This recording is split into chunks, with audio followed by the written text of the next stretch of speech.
Bonjour les amis, j'espère que vous allez bien. Ce matin, je viens avec un message d'espoir. Dans ces temps un peu particuliers, nous, êtres humains, nous avons tous besoin de nous accrocher à quelque chose.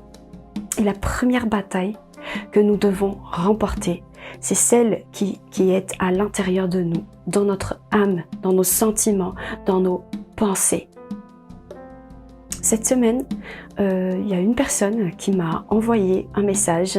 Elle s'est trompée de destinataire au fait. Mais le message n'était pas très tendre, on va dire. Quand j'ai reçu ce message, j'étais comme « Qu'est-ce qui se passe ?» Eh bien, quelques secondes après, la personne a enlevé le message, effectivement. Elle s'est trompée. Mais bon, ce que j'ai appris de cette situation, c'est vraiment de me garder, de se garder, de garder son cœur pour faire face aux situations. Et ce qui est étonnant, c'est que le matin même, j'ai médité sur un passage de la parole dans Hébreux chapitre 6 qui parle de la foi d'Abraham. Verset 19. Nous, dont le seul refuge a été de saisir l'espérance qui nous était proposée. Cette espérance, elle nous est comme une encre de l'âme, ferme et solide. Une encre de l'âme. L'espoir, c'est l'encre de notre âme, comme un bateau.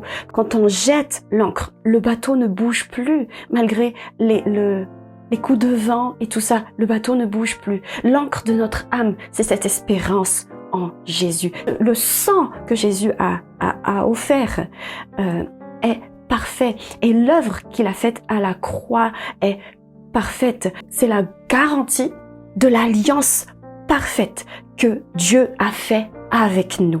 Dans Psaume, la parole de Dieu dit « Celui qui met sa confiance en l'Éternel ne sera jamais déçu ».